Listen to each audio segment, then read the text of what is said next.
Compra los pasajes solo en las oficinas de TAPSA o en el terminal de Tres Puentes, presentando tu licencia de conducir o una boleta de servicio, con 2 salidas diarias a bordo de la barcaza Melinka, zarpando desde Tres Puentes. Ya sabes, si eres magallánico, aprovecha el 50% de descuento y conoce las fantásticas pingüineras de Isla Magdalena. Te invita TAPSA, líder en conectividad.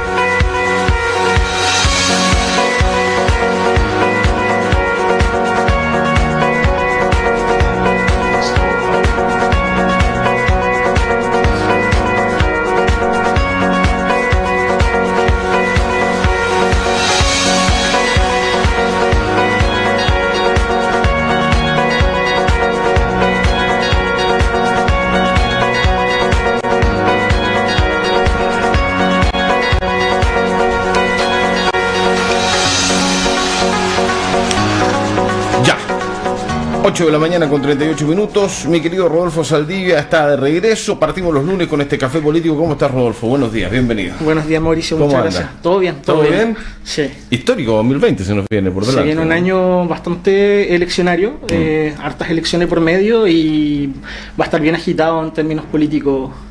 Institucionales también, ahora ya no solo políticos, sino institucionales también. ¿Cuál es la evaluación que hay que hacer? ¿Cuál es el análisis que hay que hacer de cómo termina el 2019, cómo parte este 2020, cómo se están moviendo los palillos, los partidos políticos en rigor, ¿no? ¿Qué es lo que más sale a la luz pública? Porque pueden haber mucha gente pensando, analizando, evaluando, preparándose, pero que no tienen la cobertura que sí tienen algunas figuras políticas o los partidos en rigor.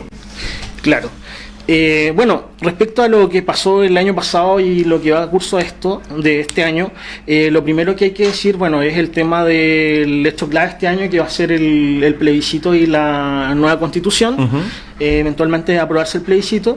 En ese sentido es muy relevante tomar en cuenta que digamos el cuadro, el escenario político, si bien parece en cierta medida que acorraló en cierto punto a la derecha, también hay otras visiones que podrían decir que no. ¿En qué sentido? Punto 1, el plebiscito, si es que logra aprobarse, ya el RN en este caso está dividido, por lo tanto sería un juego de suma cero, si es que obviamente gana o aprueban el plebiscito, digamos, de entrada, digamos, el riesgo está distribuido, ya. Las figuras que están por el lado de la prueba, que es lo más probable que pase, incluso las últimas encuestas dan de un orden del 80%. 79-21, una cosa así era. Claro, exacto. Entonces, en sentido, el presidente es la figura más relevante de su sector, digamos, y Desbordes, Mario Desbordes, que se la jugó por ese tema, podrían eventualmente tirar líneas, digamos, como para proyectar una elección más competitiva, no sé si sea muy competitiva en ese sentido. Yo creo que hay, digamos, dejó harto que desear el gobierno de Piñera, digamos, en varios aspectos, pero dejaría en buen pie a Desbordes quizás como eventual carta de RN. Algunos ni lo pensaban hace 15 días esto, ¿no? Exacto, porque pasa de que se les fue desgranando el partido, en su momento tuvo harto apoyo, pero principalmente por en el sector de la UDI y Jacqueline Van Rieselberghe, que no quería que se le fugaran sus militantes al sector de CAS, digamos, apostó y cambió la versión y, bueno, señaló en fondo de que estaban por el rechazo, haciendo un poco, digamos, caja de lo que fue la constitución de Jaime Guzmán y de su sector de la UDI.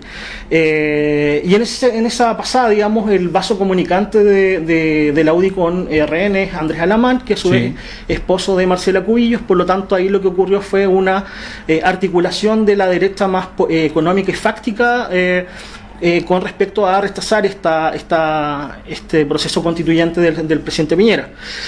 En ese caso, digamos, se desgranó todo ese sector, digamos, fueron ganando fuerza y eventualmente Mario Desbordes fue quedando un poco, digamos, de lado o con menos apoyo, pero con apoyo importante de la Directiva de Renovación Nacional, y fundamentalmente para tratar de no generar complicaciones dio libertad de acción a sus militantes y pidió, digamos, presidencia, en este caso ambos sectores del gobierno, en este caso para el proceso constituyente.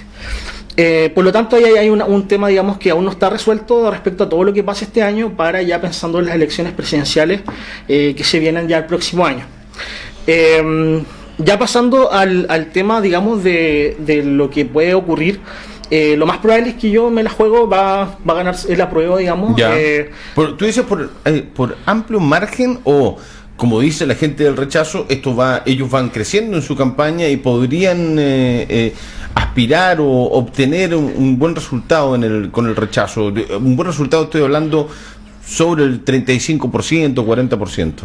No, yo creo que va a ser un apoyo bastante importante a la prueba. A la prueba. Sí, a la prueba. Porque, en fondo, yo creo que acá se generaron heridas muy profundas que van a tardar años, digamos, y muchos ríos de tinta, digamos, en sentidos de estudiar este fenómeno.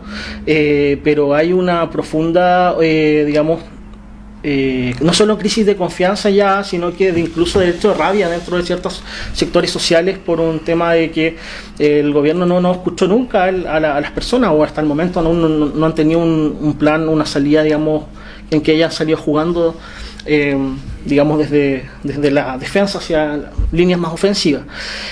Por lo tanto, yo creo que si no hay un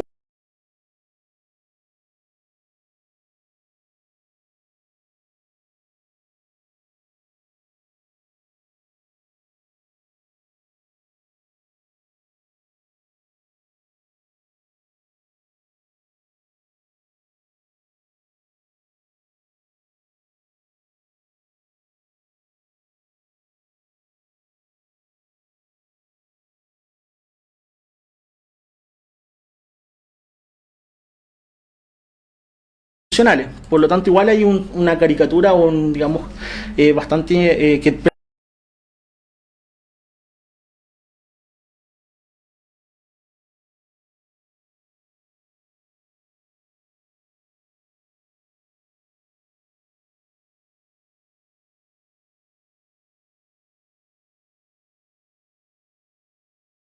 un tema.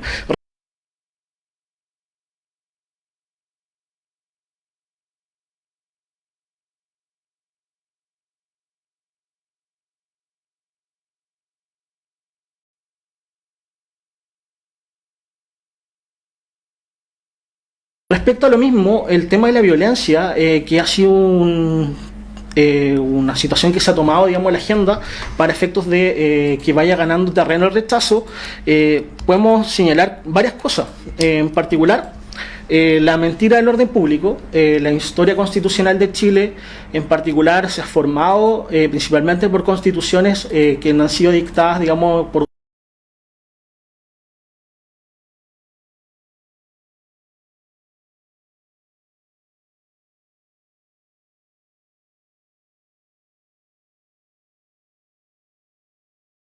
mediática, posibilidad de que las fuerzas de oposición se articulen, tanto los que aprueban como los que están por rechazar.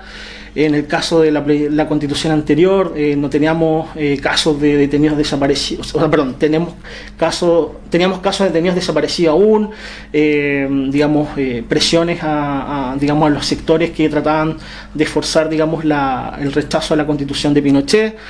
Y eso no está hoy en día, ese escenario. Por lo tanto, esa figura de la mentira del orden público es algo que es una construcción más de una sensación, de una idea pensada como en el papel para generar un clima y una opinión de rechazo a esta situación.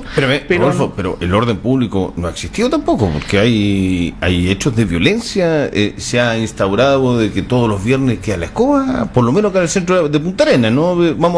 Traigámoslo al plano local. Sí. Los viernes queda la escoba en Punta Arenas. Claro, pero o sea, sí es importante ese tema, pero a lo que voy con eso es que ninguna constitución ha estado exenta de ese fenómeno. Tú dices que hay dentro del proceso. Ya. Sí, dentro del proceso, y no en la escala que teníamos, digamos, anteriormente, la constitución del 25, la constitución del 80, para qué decir la del 33, que fue fruto incluso de una guerra entre liberales y conservadores. Sí. Por lo tanto, no veo, digamos, un tema ahí. Por otra parte, yo creo que sí es importante el orden público para efectos de lo que va a ser el mes previo, abril, para efectos de que se garantice de que el voto sea, digamos, libre, no coaccionado, digamos, y digamos que se den las garantías de que ese día, bueno, estén los centros de votación, digamos, sin altercados, sin ningún problema. Pero eso está al debe, digamos, por el tema de lo que ocurrió con la PSU, digamos, eso es un tema que hay que estudiar bien a fondo, digamos, cómo generar esas condiciones.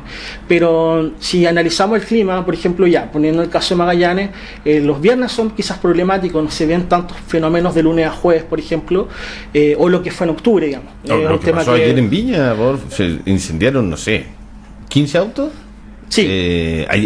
Estuvo bastante complejo ayer el tema entre las 7:30, 8 y las 11 de la noche, y no tenemos mayor información fresca porque lamentablemente la información ha sido limitada, nuevamente limitada la información, pero es muy bravo lo que pasó ayer en las calles de Viña. Se saquearon locales, se incendiaron locales comerciales, hubo que desalojar el Hotel O'Higgins, a lo menos, dicen que un par de hoteles más también, hubo enfrentamientos a un par de cuadras del festival.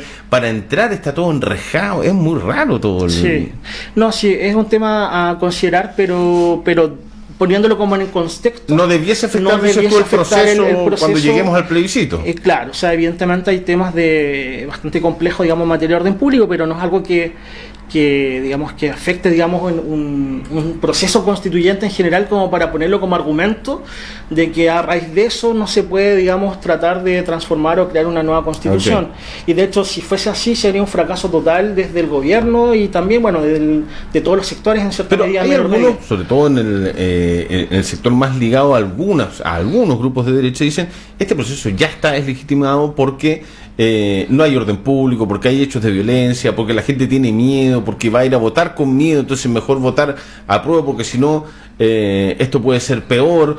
¿Es simplemente una estrategia para colocar medio, para poner terror en el relato? Sí, o sea, no sé si sea como tan pensado como estrategia, pero sí no es como un elemento como para decir esta constitución no debería aprobarse o votar rechazo y que esté deslegitimado este proceso. Uh-huh. Digamos, ninguna carta constitucional ha sido fruto, digamos, de revoluciones pacíficas o al menos de situaciones de calma, de un estatus de calma, sino que son realmente cambios de estado de orden y de orden normativo, digamos. Y digamos, ese es un tema que es constante, digamos, el tema de la violencia. De hecho, hay, desde el punto de vista filosófico, incluso dicen que toda carta, digamos, de civilización es cuando un acto de barbarie. Un caso incluso, por ejemplo, de la Declaración Universal de los Derechos Humanos, fue fruto de lo que ocurrió con el caso de los judíos, el holocausto judío, digamos, las violaciones ahí, digamos, universales y sistemáticas que ocurrieron en los campos de concentración. Entonces, en fondo, hay un tema ahí de una reacción del derecho frente a algo que ocurrió y, digamos, un estado de pacificación por medio de un acuerdo. Finalmente, ¿qué es lo que se va a buscar acá? Un acuerdo. Ya yendo como al tema de los miedos, para tratar de aplacar, digamos, el tema de los miedos del orden público, digamos, ahí al menos he encontrado como 6 cortapisas de garantías, digamos, para los sectores que estén por el rechazo, digamos. Primero, el acuerdo establece un cierto bloqueo para tratar de impedir cambios a los tratados de libre comercio, y también hay algo que desde el punto de vista del derecho se llama la Constitución histórica, que en fondo es que no podemos hacer tabla rasa de los derechos humanos. Por lo tanto, eso al menos ya está dentro como el núcleo esencial de lo que, aunque no haya una raya en la Constitución, ya se entiende incorporado, los derechos humanos. Uh-huh. Es el límite, digamos, de una Constitución para que tenga, digamos, entre en vigencia.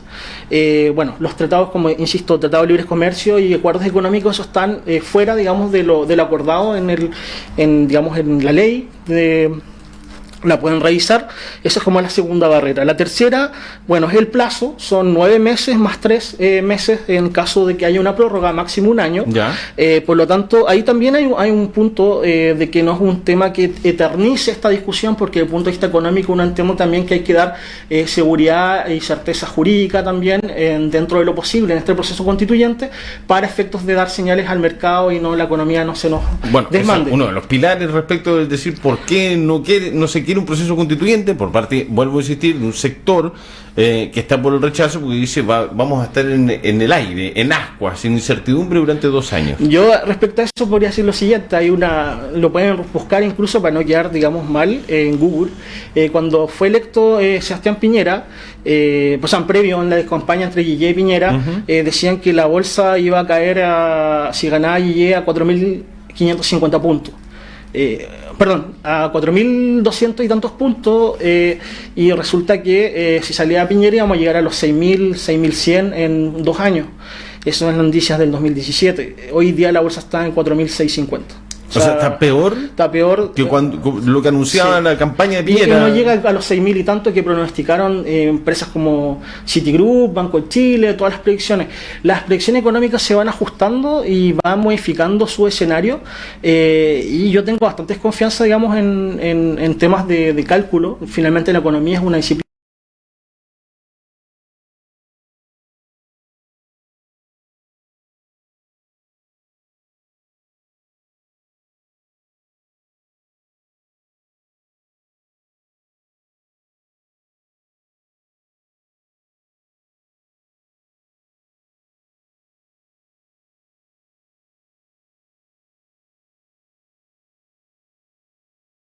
Banco Central o la Bolsa de Comercio, o si gana un sector o gana el otro, van a variar estas cifras, o son para mejor o para peor. Finalmente uno viene dando cuenta de un tiempo a esta parte de que no sé si la palabra es manipulación. Es que tienen que predecir comportamiento, y eso es muy difícil. Claro. Entonces, cómo se va a comportar el consumo, las variables de cómo predecir el consumo en otros países. En el caso, por ejemplo, nadie sabía hasta hace 5 meses lo que iba a pasar con el coronavirus. Por lo tanto, eso igual afecta a las exportaciones de cobre, que el cobre es nuestro principal metal. Si no estuviese con el coronavirus, quizás teníamos la economía creciendo al 2 o al 3%. Son muchas variables que no están en el juego en la mesa. Mira, te quiero mostrar una cosa que tú acabas de decir. Presidente de la Bolsa, esto es del 4 de octubre del 2017, el presidente de la Bolsa profetizaba en ese momento: colapso accionario si pierde Piñera. Juan Andrés Camus dijo que el triunfo de la derecha es una buena noticia para los inversionistas, pues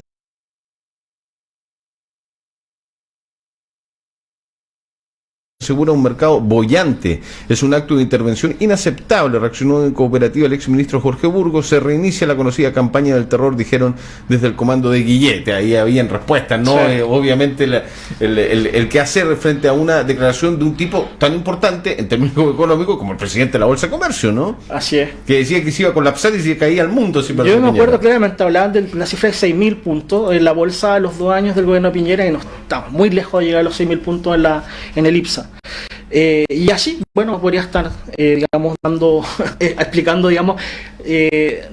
errores de los economistas, porque finalmente ellos trabajan con proyecciones, y las proyecciones se van ajustando, y si uno hace la mirada a largo plazo, una proyección que de repente estaba en 1 termina en 5, y en intertanto cuando llegan a 5 están dando la explicación de por qué llegaron a 5 y no se hacen cargo de la proyección de 1, por ejemplo. Entonces es un tema ahí bastante interesante. La tercera barrera, volviendo a esto, sería el quórum, la aprobación dentro de la Convención Constitucional o la Convención Mixta Constitucional. Cualquiera de los dos. Cualquiera de las dos, que para, dejar clara a la ciudadanía, a fondo de la Convención Constitucional son solamente asambleístas electos. La Convención Mixta entraría mitad parlamentario y la otra mitad electo. En cualquiera de los dos casos, los quórums son de 2/3 para adoptar alguna decisión. Esa sería otra barrera interesante, porque en fondo no hay un aplastamiento a las minorías, sino que hay un tercio que tiene derecho, y un tercio más uno ya podría bloquear alguna iniciativa de la Constitución. Y ahí está la discusión: va a ser una Constitución de detalle, es decir, una Constitución muy extensa, por ejemplo como la de Ecuador o otros países, o una Constitución de principios como la norteamericana, que es bastante breve. Una hoja, ¿no? Sí. O una Constitución, que también se llama mínima, que lo que yo creo que va a suceder acá, sí, que va a regular muy pocas cosas y el resto todo va a ser materia legislativa, no va a entrar dentro de la Constitución. Bueno, y en materia legislativa ya no necesitas los 2/3, ¿o no? Claro, todo se va a discutir porque generas todo el cambio constitucional del proceso de formación de ley. ¿Qué es lo que contiene una constitución? Bueno, la constitución es una decisión fundamental que distribuye poder, en poder, digamos, legislativo, ejecutivo, judicial, pero también distribuye poderes de respecto a agencias, digamos, autónomas, en este caso, por ejemplo, qué pasa en el Ministerio Público, qué pasa con otras esferas como el Banco Central. Todo eso también es importante, digamos, son materias de poder importantes dentro del sistema del engranaje institucional. Y bueno, el proceso de formación de ley es lo principal. Cómo se forma una ley, y ahí están los quórums. Y ahí está, digamos, el tema de cuántos necesitamos para formar una ley, y esa ley, digamos, puede tener varios quórums. Hoy día es mayoría simple, pero ¿eso puede modificarse en el proceso constituyente cuando se esté armando la nueva constitución? Yo creo que debería, o sea, tendría muchos problemas, muchos problemas, punto político, no solamente a los que estén ahí, sino porque en fondo este acuerdo es como el espíritu marco de lo que debería guiar a ese proceso. Y bueno, finalmente, y haciéndome cargo de ese punto, si es que no fuese así, cambiaran, por ejemplo, los quórum, tenemos, digamos, dos salidas más incluso. Hay un plebiscito de salida, es decir, también está el plebiscito ahora para entrar al proceso constituyente, de aprobar o rechazar, pero si todos los sectores se articulan, no están de acuerdo cómo se llevó el proceso constituyente durante un año, si creen que no está lo que ellos consideran que debería estar, si es que se alteran, por ejemplo, los quórum y pasan a mayoría simple, toda esa gente se puede ir articulando y votar rechazo finalmente al proceso constituyente de un año más. Entonces hay otra garantía más. Y finalmente tenemos la garantía final de que si ocurre eso, vuelve la constitución antigua, que es la constitución del 80, digamos, la constitución de Guzmán. Entonces, fondo ahí es el, digamos, todo el engranaje, digamos, que garantiza este proceso. Contenidos interesantes, por ejemplo, que se pueden abordar ya en un proceso constituyente. Yo miraría harto el tema de la distribución del poder. Ya estamos hasta aquí, digamos, los juristas, los abogados, con el tema de si le damos poder al presidente. Hoy en día tenemos un poder presidencial muy potente, con muchas atribuciones, pero en el pasado también tuvimos un poder legislativo con muchas atribuciones también, que hacía inoperante en ciertos aspectos también el poder presidencial. Yo creo que hoy día deberíamos dar el paso, saltar a distribuir el poder a las regiones, en particular que mientras más competencias y atribuciones pudiese tener el gobernador regional, por ejemplo, si es que hay un sistema unitario de distribución del poder y no federal, es una jugada muy interesante respecto, por ejemplo, al estallido social de lo que podría haber ocurrido hoy con el presidente Piñera. Si el presidente Piñera, digamos, tuviese desconcentrado un poco de poder en sus figuras de gobiernos regionales, gobiernos que pueden ser de diferentes sectores, porque pueden ser por votación popular, eventualmente ahí habría un filtro respecto a estallidos sociales como este. Finalmente, el gobernador regional, poniendo el caso de lo que ocurre, por ejemplo, en Valparaíso, que hay harta violencia, ¿quién sería el responsable más directo? Jorge Char, en caso de que fuese, por ejemplo, ya no alcalde y gobernador regional, por ejemplo, un caso acá sería el intendente Mate, o sea, el intendente Fernández. Por lo tanto, hay un tema ahí no menor. Después está el tema del defensor del pueblo, que también podemos analizar más adelante, que también están en diferentes constituciones y figuras también de derechos fundamentales. Solamente yo creo que lo que hay que considerar, digamos, son los déficits de lo que tiene la Constitución hoy en día. Tenemos un tribunal constitucional desatado, digamos, por experiencia propia. Ocurrió con el caso Nomar FP hace poco, que han, digamos, bloquea ciertos acuerdos. ¿Qué podría pasar con el TC, con el Tribunal Constitucional, con una supuesta nueva Constitución? Yo sería la idea, si me preguntaran ese aspecto, digamos, de que fuera previo a la Constitución del 2000, la reforma del 2005 de Lagos, y la tuviera la Suprema, las atribuciones de declarar inconstitucional una ley, porque creo que ahí es una labor mucho más técnica que política. Los ministros del Tribunal Constitucional son más políticos que técnicos en ciertos aspectos, claro. Por lo tanto, que vuelva a las atribuciones de la Corte Suprema, pero debe haber alguna cámara revisora de que los proyectos de ley salgan de acuerdo a la Constitución y no se escapen de ella. Rodolfo, se nos pasó el tiempo volando en este primer café político de la temporada 2020 y de esta semana. Rodolfo, un abrazo, muchas gracias por acompañarnos. Muchas gracias, Mauricio. Nos vemos el otro lunes. Por supuesto. Pausa, ya venimos.